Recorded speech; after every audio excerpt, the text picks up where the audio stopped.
When he's finally inside his guest cottage, Yates checks out the room. Balinese fabrics on the bed, exotic shells on the teak dresser and nightstands, a longboard for the 8-foot swells on the reef, and a TV. He's as far away from civilization as he's ever been, in his own hut on a private island, thousands of miles from CNN headquarters in Atlanta. Yates can't keep his hand off the remote. Can't help but wonder what's on, which turns out to be a big mistake. Because the only thing on right now is the final minutes of life for the remaining 2 residents of the Space Hotel. The scroll bar at the bottom of the screen says, "Death in the Cosmos. 4 people have already died, and 2 are still alive." Annalise Kincaid, the cosmetic heiress, is on screen, staring into the camera saying the Lord's Prayer.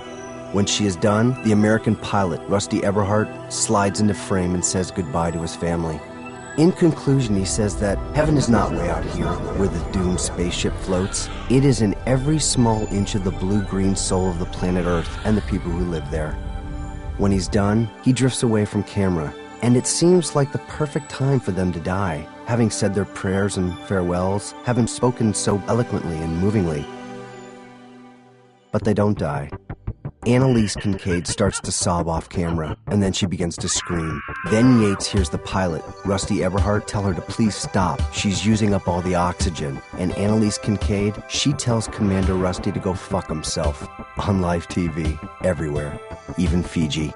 She tells him to do her a favor and use his last breath of air to fix the fucking oxygen generator or go ahead and die. And don't think I'm gonna strap you neatly in your seat with your hands peacefully folded like you did for the others, she tells him, because that's not my job. A while later, after maybe 5 minutes of silence, Annalise Kincaid gets back in front of the camera. She has fixed her eponymous makeup and seems to have calmed down. The pilot is dead, she says. And after the earlier exchange, one can only picture his gravity-free face smashed against the trash receptacle, the toilet, the armpit of another corpse. Then Annalise Kincaid unfolds a piece of paper and begins to read her last will and testament.